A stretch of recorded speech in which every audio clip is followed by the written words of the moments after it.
নবীনগরের গোপালপুরের বন্ধু, কবর কি আসল ঘর না নকল ঘর? এই আসল ঘরে যাওয়ার আগে নামাজের দরকার আছে না নাই? রোজার দরকার আছে না নাই?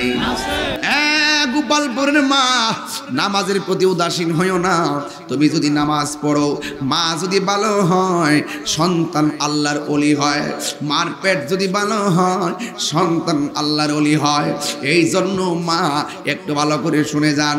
ওই জায়গার ভিতরে মহিলাটা নামাজ পড়তেছে আর করুণ সুরে একজনের জিকির করতেছে। জবানটা খুলে বলুন তিনি কে? আমার দয়াল নামে এত গো মধু,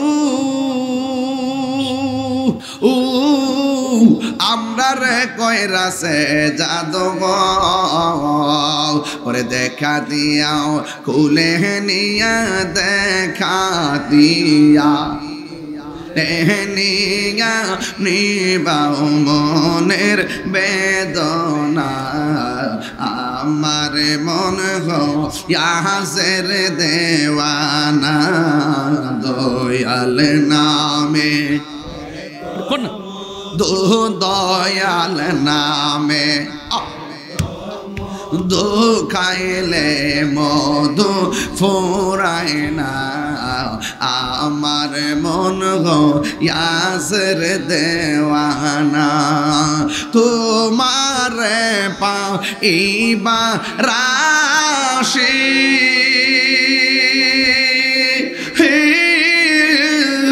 ঘুরতেছি গানের বেশে গো, হাইরে দেশ বিদেশে ঘুরি আমি, দেশ বিদেশে ঘুরি আমি, পাইতে তাহার ঠিকানা। আমার মন ইয়াসের দেওয়ানা, আমার দয়াল নামে দয়াল নামে এত মধু খাইলে মধু ফুরায় না। আমার মন ইয়াসে দেওয়ানা। জোরে জোরে কি আল্লাহু আকবার বলা যাবে না? আতা ইবনে ইয়াসির রহমাতুল্লাহ আলাইহি বলেন, আমি গিয়ে দেখেছি ঘরের ভিতরে মহিলাটা জিকির করে। একজন গোপালপুরের বাবা জবানটা খুলে কোন তিনি কে? আল্লাহর জিকির করে। এবার মহিলাটাকে আতা ইবনে ইয়াসির রহমাতুল্লাহ আলাইহি জিজ্ঞাসা করে, মা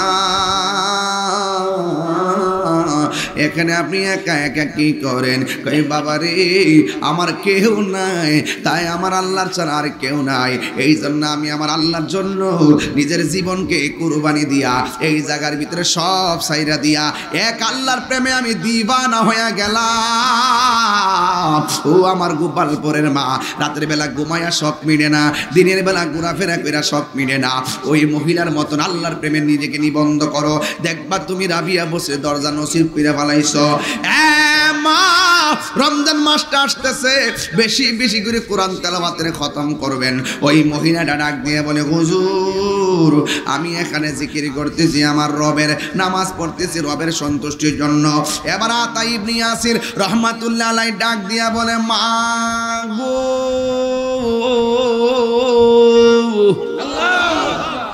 জঙ্গলের ভিতরে কোনো গাধা নাই, জঙ্গলের ভিতরে কোনো গাধা নাই। এখানে একটা গাধার আওয়াজ শোনা যা, আপনি শুনেননি? কয়ে বাবারে, প্রতিদিন এই আওয়াজটা আমি শুনি। এবার ডাক দিয়ে বলে, আমরা তো কাফেলার মধ্যে এসেছি, আপনি যেহেতু প্রতিদিন শুনেন, তাইলে তো আমাদের চাইতে আপনার অভিজ্ঞতা বেশি। মা, আপনি আমারে বলেন না এই গাধার আওয়াজটা কোথায় থেকে আসে? এবার ডাক দিয়া বলে, হুজুর গো, ও আতা ইবনে ইয়াসির, এই আওয়াজটা কোথায় থেকে আসে জানেননি? এই আমার ঘরের পাশে একটা কবর আছে, ওই কবরের ভিতরে আমার সন্তানটার দাফন করা হয়েছে। এই কবরের ভিতরে থেকে গাধার সুর আসতেছে, চিল্লাইতেছে ভয়ঙ্কর ভাবে। এবার ডাক দিয়া বলে, মা এই কবর থেকে গাধার সুরটা আসে কেন? এবার ডাক দিয়ে কয়, ও বাবা, আমি যখন কাটুরিয়া কাজ করতাম, কাজ করে বাড়ির মধ্যে আসলে আমার পোলাটা আমার সম্মান করতো না, আমার দমক দিয়ে কথা বলতো। আর মাঝে মাঝে বলতো, আমি যখন বলতাম বাবারে আল্লাহর গোলামি কর, এই দুনিয়া থাকার জায়গা না, এই দুনিয়া থেকে চলে যেতে হবে। আমার পোলাটা আমার কথাগুলোকে অনেক বিরক্তি মনে কইরা আমার বলতো গাধার মতো চিল্লাইও না। আমি যখন আল্লাহর কথা বলতাম আমার পোলাইটারে গাধার তুলনা করতো, আমারে বলতো গাধার মতো চিল্লাইও না। এই কথা বলার পরে আমার মনের ভিতরে বড় কষ্ট পাইছি। কষ্ট পাইয়া আমি আল্লাহর কাছে বদদুয়া দিছিলাম। আমার মনে হয় আমার পোলা যে আমার গাধার মতো চিল্লাইও না বলছে। ওয়াবাশশিরিল্লাযীনা আমানু ওয়া আমিলুস সালিহাতি আন্না লাহুম জান্নাতিন তাজরি মিন তাহতিহাল আনহার। আল্লাহ রাব্বুল আলামিন বলেন, জান্নাতের শুভ সংবাদ তাদের জন্য যারা ঈমান এনেছে। ঈমানটা কি? এক নম্বর আল্লাহ হলো একজন, আল্লাহর সঙ্গে কাউকে শরীক করা যাবে না। ঈমান আনতে হবে আল্লাহর উপর, নবী রাসূলদের উপর, ফেরেশতাদের উপর, আখিরাতের উপর, পরকালের উপর, তাকদীরের উপর, আসমানি কিতাব সময়ের উপর। এইগুলোর উপরে বিনা দলিলে বিশ্বাস করা লাগবে, তাইলে আপনি ঈমানদার হতে পারবেন। এরপরে আপনাকে নেক আমল করতে হবে, নামাজ পড়তে হবে, রোজা রাখতে হবে, হজ করতে হবে, যাকাত দিতে হবে, জিকির করতে হবে। আল্লাহর বিধানগুলো পুঙ্খানুপুঙ্খানু যদি মানতে পারেন, তাইলে দেখবেন ইনশাআল্লাহ মিজানের পাল্লা ভারী হয়ে যাবে। আমার আল্লাহ আপনার ডান হাতে জান্নাতের টিকিট দিয়ে দিবি। এই জন্য আল্লাহ রাব্বুল আলামিন কোরআনুল কারীমের মধ্যে বলেছেন, ফামান শাহিদা মিনকুমুশ শাহরা ফালইয়াসুম। যারা রমজান মাস পাবে, রমজান মাসের মধ্যে তোমরা রোজা রাখবে। এ যুবকের দল, এই কবর বড় সাংঘাতিক জায়গা। এই জায়গায় কারেন্টের লাইট দিয়ে আলো করলে আলোকিত হবে না, মোমবাতি দিয়ে আলোকিত করলে আলোকিত হবে না। এই কবরটাকে আলোকিত করতে হবে নেক আমল দ্বারা, কোরআন তেলাওয়াতের দ্বারা। তাই তো আল্লাহর হাবিব সাল্লাল্লাহু আলাইহি সাল্লাম বলেছেন, যারা দুনিয়ার জমিনে রমজান মাসে কোরআন তেলাওয়াত করবে, এই কোরআনটা হাসরের ময়দানে আপনার জন্য সুপারিশ করবে। যখন মানুষকে জাহান্নামের দিকে নেওয়া হবে, এই কোরআনটা সামনে দাঁড়ায় বলবে, আল্লাহ তোমার বান্দাগুলো আমি কোরআনকে তেলাওয়াত করেছে, ও আল্লাহ আমি কোরআনের সুপারিশে তাকে জান্নাতটা দিয়ে দাও। আল্লাহর হাবিব বলেন, ওই কঠিন মুসিবতের সময় কোরআনের সুপারিশে আমার আল্লাহ তেলাওয়াতকারীকে জান্নাত দিয়ে দিবে। এই জন্য মরার পরে কোরআন তেলাওয়াতের সুযোগ আছে।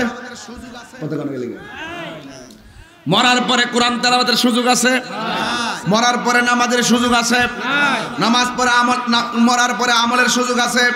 তাহলে যা করবেন জমিনে থাইকাই করতে হবে, কারণ মরে যাওয়ার পরে সুযোগ নাই। পচা বীজ মাটিতে লাগাইলে গাছ উঠে না। দুনিয়ার জমিনে সুদ খাইয়া, দুনিয়ার জমিনে ঘুষ খাইয়া, দুনিয়ার জমিনে মার লাথি মাইরা, দুনিয়ার জমিনে নবীর বিরুদ্ধে কথা বইলা কবরে গেলে জান্নাতের গালিচা পাওয়া যাবে না। কথা কোন ঠিক কিনা? হারিয়ে যাব। একটা গজল গাই ইনশাআল্লাহ, হ্যাঁ? কষ্ট হইব, হ্যাঁ?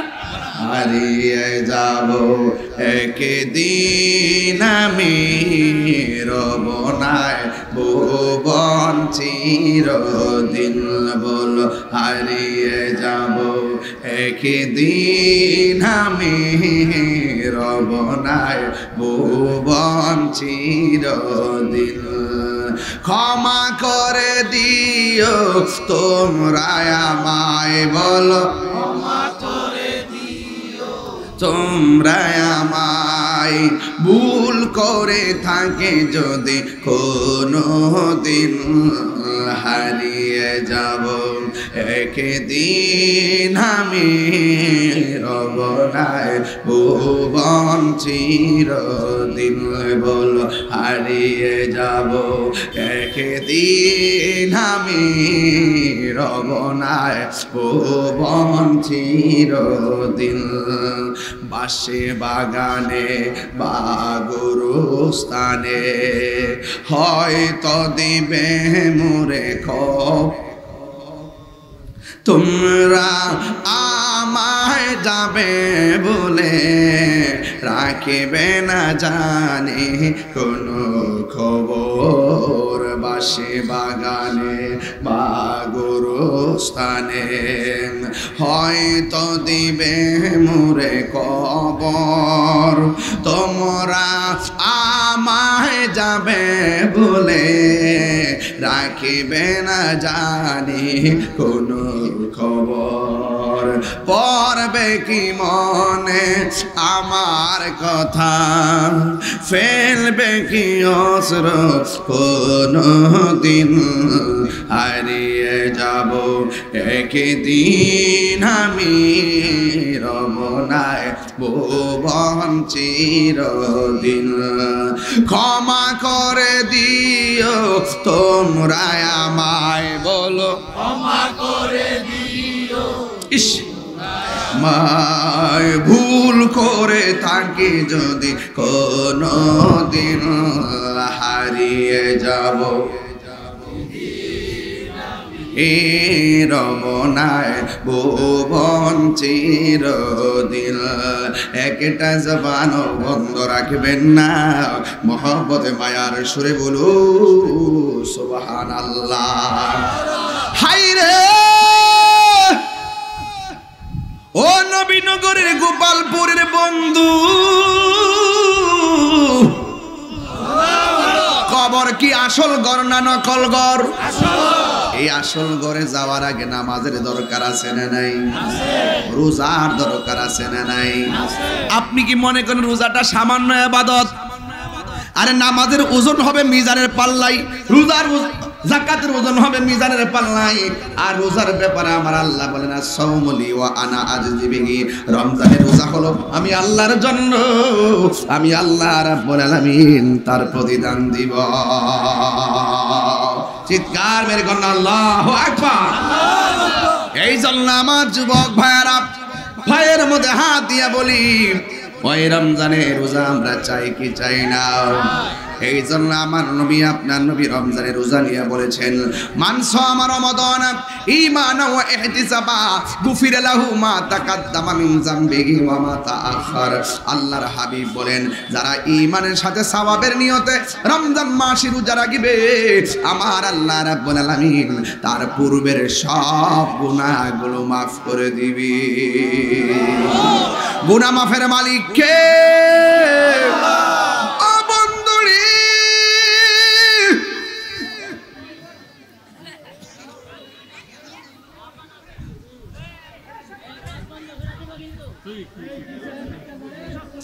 আচ্ছা, জায়গা না থাকলে একটা কথা ছিল, কি আশ্চর্য, এখানে এসে কথা বলতে হবে তোমাদের, এখানেই কথা বলতে হবে। এখানে জায়গা আছে কিনা বলো, এখানে বসো। এই ছেলে,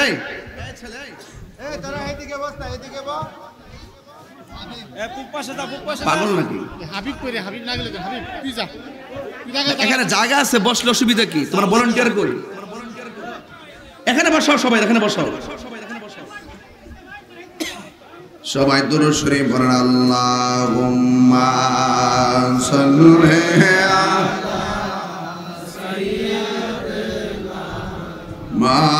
মাওলানা মুহাম্মদ ওয়া আলা আলি সাইয়্যিদিনা।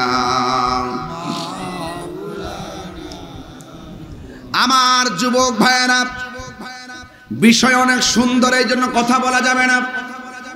রাত্র পোহালেই তো রমজানের তারাবির নামাজটা পড়বো, এই তো আসতেছে চাঁদের সাথে রিলেটেড, এই জন্য তারাবি নামাজ পড়ার মাধ্যমে রোজা রাখবো পরের দিন। এই জন্য আমার নবী, আপনার নবী বলেন, ফামুস সাইম আতিয়াবু ইনদাল্লাহি মিন রিহিল মিসকে, রোজাদারের মুখের গন্ধ আমার আল্লাহর কাছে মেশকে আম্বরের চাইতে আরো সুগন্ধ।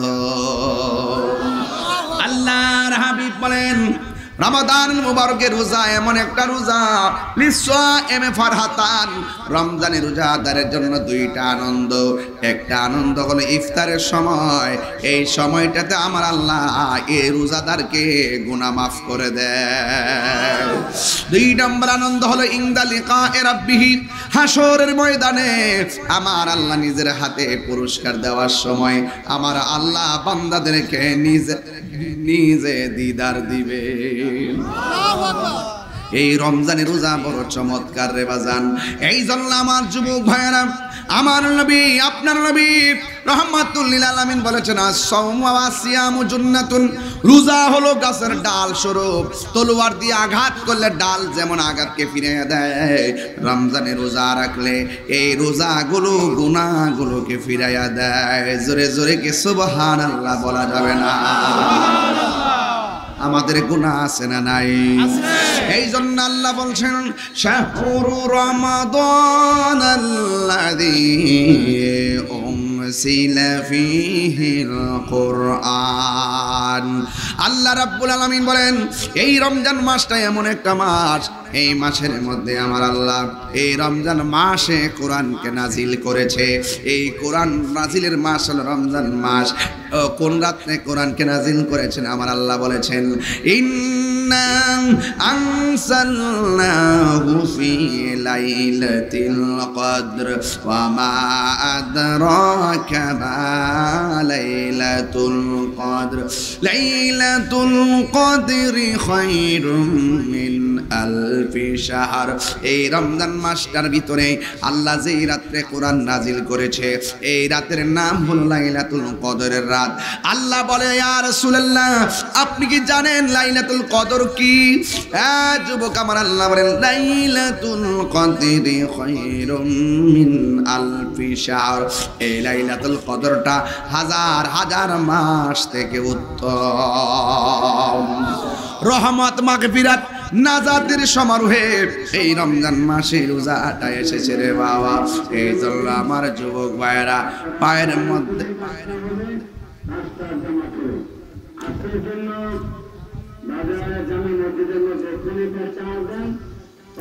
Thank you thank you thank you. এই তো সুন্দর এই পরিবেশ, ভাল লাগছে, শান্তি। মারহাবাগন।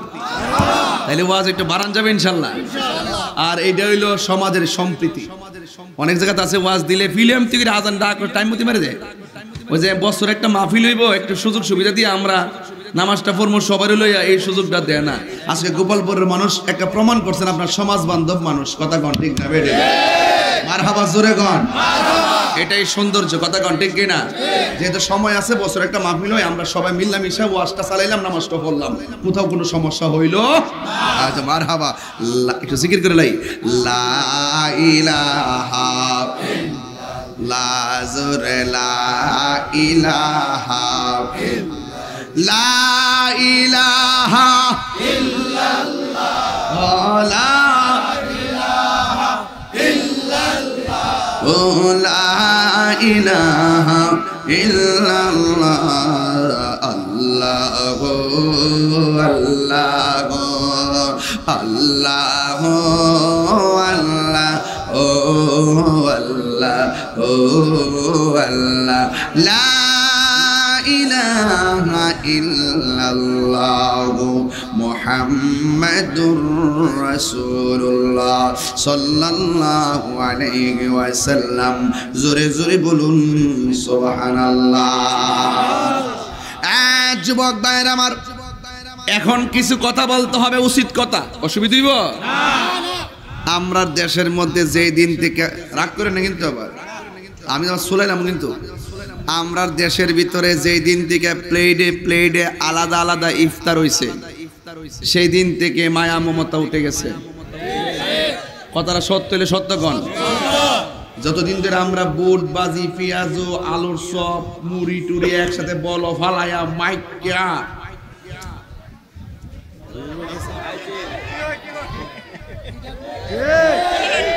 এই মজা এখন পাওয়া যায়।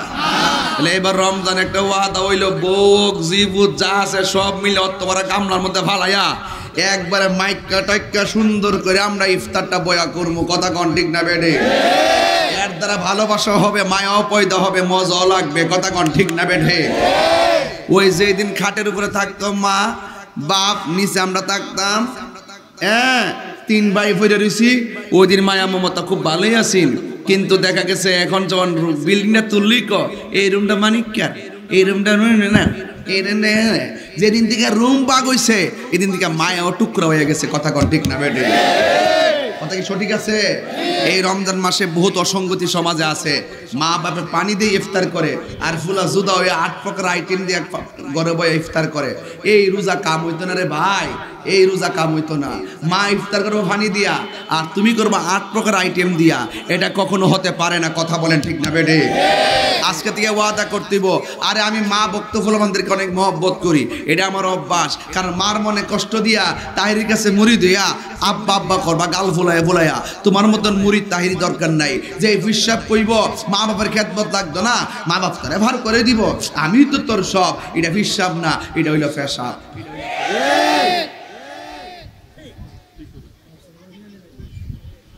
এটাকে মাল বাস না বরাক বাস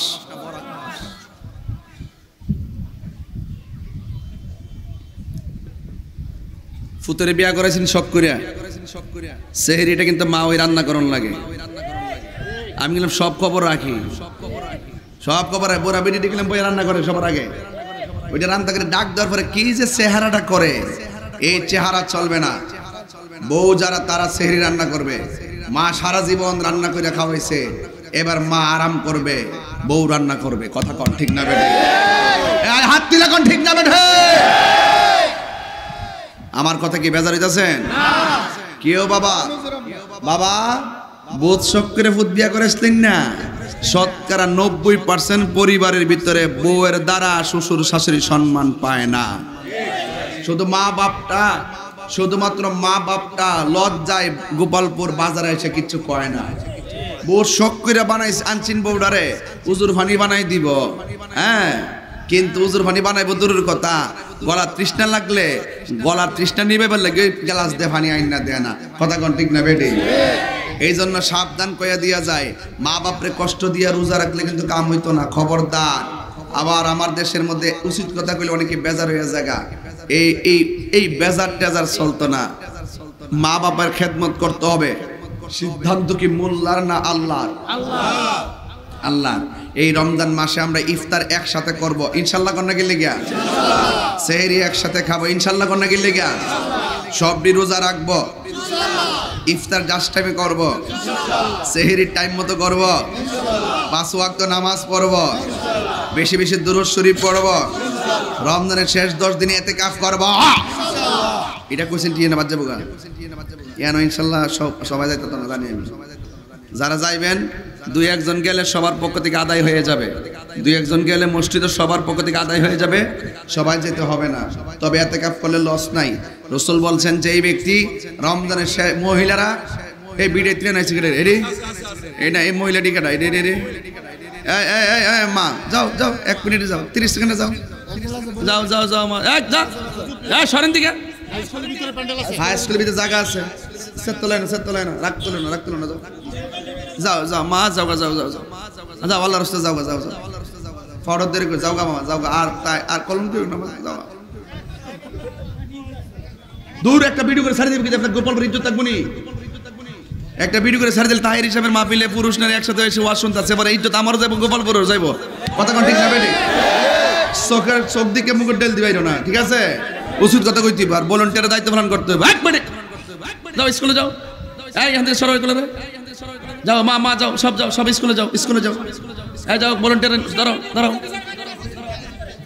জিকির কর্মী আন থেকে শুনান যাবে কথা কোন ঠিক না বেটি জিকির হইব না ইনশাআল্লাহ আজকে আমি কিছু উচিত কথা কইতাছি এদিকে বেজার হইতাছেন না কিতা আবার কয় না যে তাহির হুজুর মা বোনদের মহব্বত করে না মহব্বত করি আরে আমার লাগে বেশি দোয়া করে ওয়াজ হই না কিন্তু তাই বলে উচিত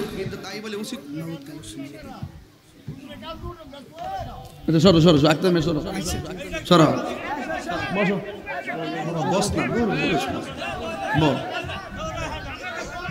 সবাই মহব্বতে গান আল্লাহু আকবার গভীর মনোযোগ হক কথা আমার বলতে হবে মা বাপরে যেই বউটা কান্দায় শাশুড়ির যেই বউটা সম্মান করে না হাতের আঙ্গুল দেখে কথা কয় আমি তাহিরি গোপালপুরে বইলা দিয়া যায় রমজানটা সামনে কসম করে বইলা যায় তুমি যদি তোমার শ্বশুর শাশুড়িকে আঙ্গুল দেখায় কথা কও, তুমিও রেডি থাকো, একদিন তোমার ছেলের বউ আসলে তোমার পায়ের আঙ্গুল দেখায় কথা বলবে। কথা বলেন ঠিক কিনা?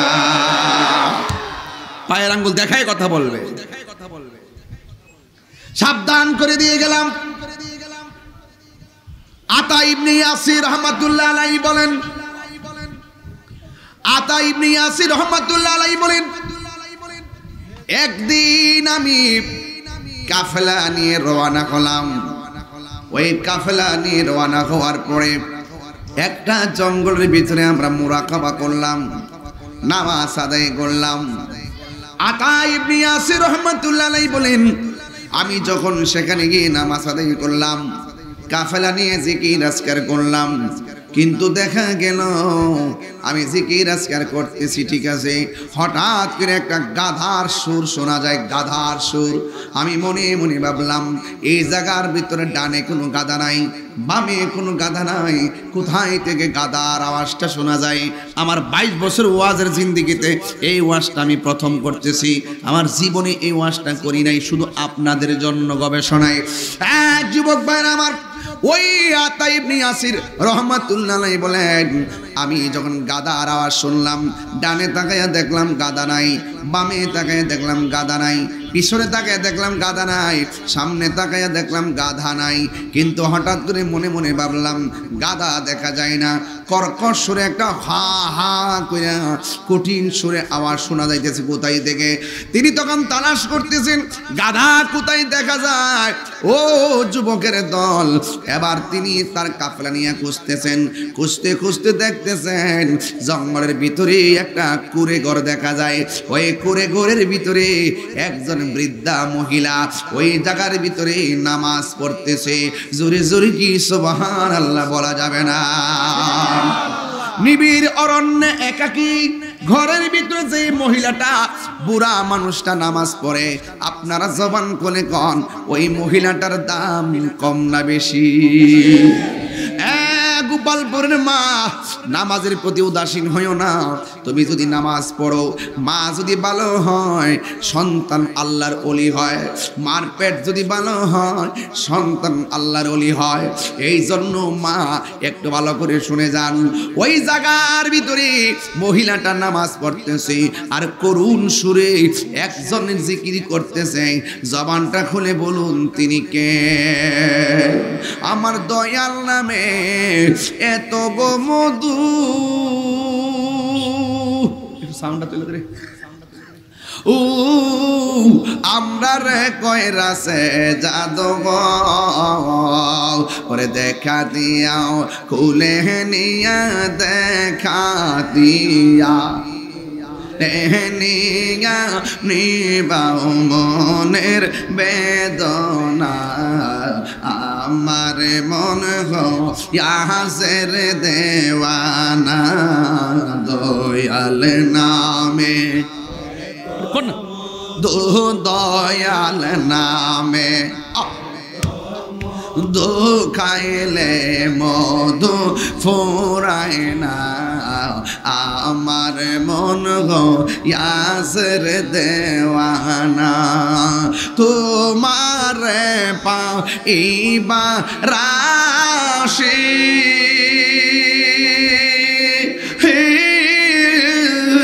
ঘুরতেছি গানের বেশে গো, হাইরে দেশ বিদেশে ঘুরি আমি, দেশ বিদেশে ঘুরি আমি, পাইতে তাহার ঠিকানা।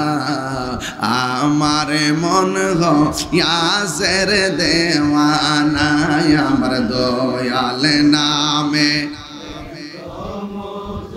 দয়াল নামে এত মধু খাইলে মধু ফুরায় না। আমার মন ইয়াসে দেওয়ানা। জোরে জোরে কি আল্লাহু আকবার বলা যাবে না? আতা ইবনে ইয়াসির রহমাতুল্লাহ আলাইহি বলেন, আমি গিয়ে দেখেছি ঘরের ভিতরে মহিলাটা জিকির করে, একজন এক গোপালপুরের বাবা জবানটা খুলে কোন তিনি কে? আল্লাহর জিকিরি করে এবার মহিলাটাকে আতা ইবনে ইয়াসির রহমাতুল্লাহ আলাইহি জিজ্ঞাসা করে, মা এখানে আপনি একা একা কি করেন? কই বাবা রে, আমার কেউ নাই, তাই আমার আল্লাহর ছাড়া আর কেউ নাই, এই জন্য আমি আমার আল্লাহর জন্য নিজের জীবনকে কুরবানি দিয়া এই জায়গার ভিতরে সব সাইরা দিয়া এক আল্লাহর প্রেমে আমি দিবানা হয়ে গেলাম। ও আমার গোপালপুরের মা, রাতের বেলা ঘুমায়া সব মিলে না, দিনের বেলা ঘোরাফেরা কইরা সব মিলে না, ওই মহিলার মতন আল্লাহর প্রেমে নিজেকে নিবন্ধ করো, দেখবা তুমি রাবিয়া বসে দরজা নসিব করে ফেলাইছো। মা, রমজান মাসটা আসতেছে, বেশি বেশি করে কোরআন তেলাওয়াতের খতম করবেন।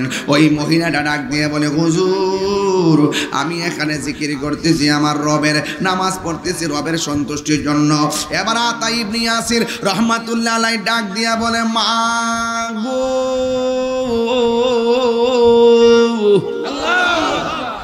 জঙ্গলের ভিতরে কোনো গাধা নাই, জঙ্গলের ভিতরে কোনো গাধা নাই, এখানে একটা গাধার আওয়াজ শোনা যা আপনি শুনেননি? কয়ে বাবারে প্রতিদিন এই আওয়াজটা আমি শুনি। এবার ডাক দিয়ে বলে, আমরা তো কাফেলার মধ্যে এসেছি, আপনি যেহেতু প্রতিদিন শুনেন তাইলে তো আমাদের চাইতে আপনার অভিজ্ঞতা বেশি। মা, আপনি আমারে বলেন না এই গাধার আওয়াজটা কোথায় থেকে আসে? এবার ডাক দিয়া বলে, হুজুর গো, ও আতা ইবনে ইয়াসির, এই আওয়াজটা কোথায় থেকে আসে জানেননি? এই আমার ঘরের পাশে একটা কবর আছে, ওই কবরের ভিতরে আমার সন্তানটার দাফন করা হয়েছে, এই কবরের ভিতরে থেকে গাধার সুর আসতেছে, চিল্লাইতেছে ভয়ঙ্কর ভাবে। এবার ডাক দিয়া বলে, মা এই কবর থেকে গাধার সুরটা আসে কেন? এবার ডাক দিয়ে কয়, ও বাবা, আমি যখন কাটুরিয়া কাজ করতাম, কাজ করে বাড়ির মধ্যে আসলে আমার পোলাটা আমার সম্মান করতো না, আমার দমক দিয়ে কথা বলতো, আর মাঝে মাঝে বলতো, আমি যখন বলতাম বাবারে আল্লাহর গোলামি কর, এই দুনিয়া থাকার জায়গা না, এই দুনিয়া থেকে চলে যেতে হবে, আমার পোলাটা আমার কথাগুলাকে অনেক বিরক্তি মনে কইরা আমার বলতো গাধার মতো চিল্লাইও না। আমি যখন আল্লাহর কথা বলতাম আমার পোলাইটারে গাধার তুলনা করতো, আমারে বলতো গাধার মতো চিল্লাইও না। এই কথা বলার পরে আমার মনের ভিতরে বড় কষ্ট পাইছি, কষ্ট পাইয়া আমি আল্লাহর কাছে বদদুয়া দিছিলাম। আমার মনে হয় আমার পোলা যে আমার গাধার মতো চিল্লাইও না বলছে, না হয় এটা কবরটার পাশে নিয়ে গেল, নেওয়ার পরে দেখতেছে এই কবরটা মাঝখান দিয়ে দুইটা বাঘ হয়ে গেছে, একটা বাঘের মধ্যে সন্তানের অর্ধেকটা মানুষের সুরত, আর একটা বাঘের মধ্যে ওর বডিটার অর্ধেকটা চেহারাটা গাধার চেহারার মতন হইয়া পইরা ওয়া ওয়া কইরা কাঁদতেছে। এবার ও যুবক রে, আরে আতা ইবনে ইয়াসির রহমাতুল্লাহ আলাইহি তো আল্লাহর বন্ধু,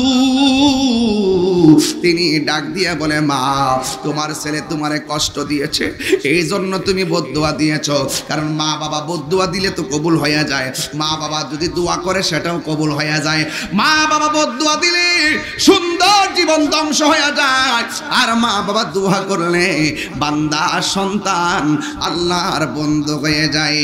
নিঃস্বার্থে ভালোবাসে শুধু আমার মা, ববে যার তুলনা নাই। কষ্ট হচ্ছে আপনাদের? হাত তুলেন তো, হাত তুলেন তো। আমরা কি মারে ভালোবাসি? আরে আমরা কি মারে ভালোবাসি? এই ভালোবাসাকে আমরা সবসময় বাসবো? আরে যদি মারে সবসময় ভালোবাসি, একটু হাত তুলে রাখেন, হাত তুলে রাখেন।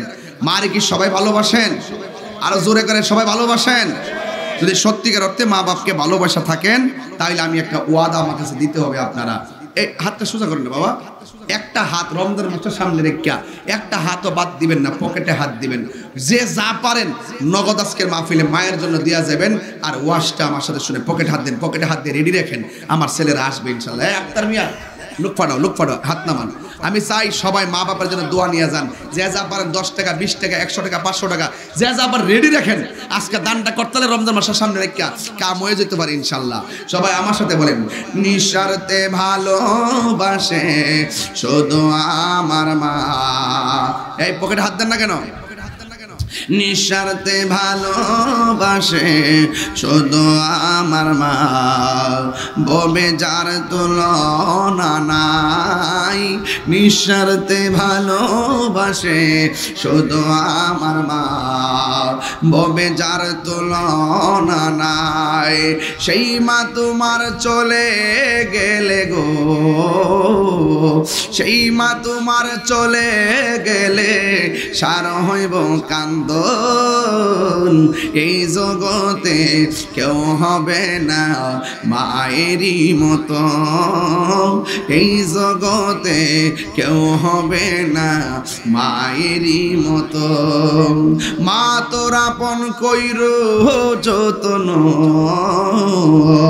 মা তোর আপন কইর যতন, মা অমূল্য ধন। এই জগতে কেউ হবে না মায়েরই মতো, এই জগতে কেউ হবে না মায়েরই মতো। একটা জবানও বন্ধ রাখবেন না, মহব্বতে মায়ার সুরে বলো সুবহানাল্লাহ। যুবক ভাইরা আমার বাবা চলে গেছে, 4 বছর 11 দিন হয়ে গেছে, কিন্তু এই 4 বছর 11 দিনে আমার বাবার চেহারা তো আমি আর দেখি না। এই জন্য যার চলে যাই সে বুঝে হায় বিচ্ছেদে কি যন্ত্রণা। এ যুবকের দল, তোমার বাবা তোমার জন্য মাথার গাম পায়ে ফেলাইছে। এ যুবকের দল, তোমার বাবা ফুটফুট করতে করতে তাজা রক্তটারে পানি কইরা ফেলাইছে। এই জন্য বাপটা বুড়া হইয়া গেছে, আগের মতন শক্তি পায় না। বাপটা বেকার হয়ে গেছে, বাপটা কাজ করতে পারে না। এই জন্য তুমি রুজি করো দীক্ষা, বাপটারে অবহেলা কইরো না। তুমি যখন রুজি করতা না, তোমার বাবা তোমার টাকা দিয়ে চালাইছে। এখন তোমার বাবা মুরব্বী হয়ে গেছে, আগের মতো কাজ করতে পারে না, টাকা রুজি করতে পারে না, বেকার হয়ে গেছে। বাবার পকেটের ভিতরে 10,000 টাকা ব্যালেন্স নাই। তুমি সন্তানের ব্যাংকে লক্ষ লক্ষ টাকা, এই টাকা দিয়ে কি করবা? বাপটা গেলে তো আর সেবা করার সুযোগ পাইবা না। এই বাপটারে টাকা দিবা, বাপটারে চিকিৎসা করাইবেন, কারণ বাপটারে কষ্ট দিলে এই পৃথিবীর ভিতরে বস্তা বস্তা মাথায় লইয়া যেই মানুষটা ফুটফুট কইরা জীবনটারে পানি কইরা ফেলাইছে, কোনদিন মানুষে বলে নাই আমি কষ্ট করেছি, ওই মানুষটা হলো তোমার বাবা। এই জন্য যুবক, এই পৃথিবীতে হাজার কষ্ট করলো কয় না আমি কষ্ট করছি, ওই মানুষটা হলো তোমার বাবা। এই পৃথিবীতে 7 দিন না খাইলেও একটা মানুষ বলে না আমার ক্ষুধা লাগছে, ওই মানুষটার নাম হলো জনম দুঃখী মা। এই জন্য বাবার মনে কষ্ট দেওয়া যাবে না। এই জন্য যুবক, এই বাপটা তোমারে কষ্ট কইরা লেখাপড়া করাইছে। গত পরশুদিন দেখলাম একটা মুরব্বী বেড়ায় চোখের পানি ফালায় ফালায় কাঁদতেছে। এবার ফেসবুকে দেখলাম কান্দে কেন, ফেসবুকের মধ্যে সে সাংবাদিকরে বলতেছে আমার 2টা সন্তান, 2টা ইঞ্জিনিয়ার, একটা জার্মান আর একটা আমেরিকা থাকে, কিন্তু আমার পোলা সেখানে স্থায়ীভাবে থাকে, কিন্তু আমার পোলা আমার খবর নেয় না, আমার ঘরের মধ্যে জায়গা হয় না, আমি এখন বৃদ্ধাশ্রমের মানুষের উপরে নির্ভর করে থাকি। এই জন্য যুবক, মা বাপরে কান্দাইয়া বিদেশ কইরা করবা কি? মা বাপরে দুঃখ দিয়া টাকা দিয়া করবা কি? কারণ মা বাপের বদদুয়া লাগলে টাকা হয়তো হইতে পারে, কিন্তু খাইয়া পেট ভরবা। মা বাবার মনে কষ্ট দিলে তোমার অন্তরে কোনো দিন শান্তি পাবে না। কথা কোন ঠিক না? বাবা গো, বাবা, সবাই কর না, বাবা গো, বাবা, বাবা তুমি কেমন আছো ছোট মাটির ঘরে? তোমার কথারি হৃদয় মাঝে পড়ছে বারে বারে। এই যে আমার এক ভক্ত এই কাগজটাতে গজল গাইবার জন্য পাঠাইছে, প্রিয় হুজুর এই গজলটা গাওয়ার জন্য। বাবা তুমি কেমন আছো ছোট মাটির ঘরে? তোমার কথা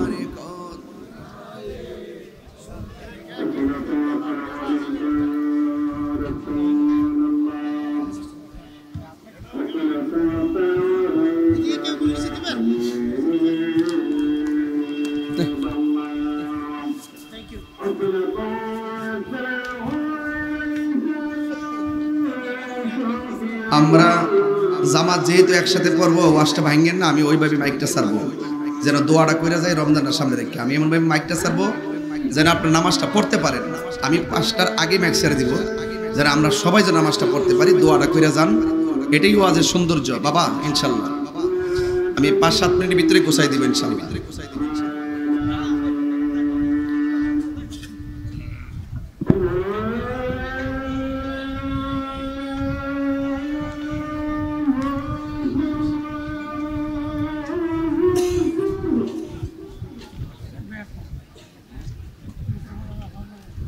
Allah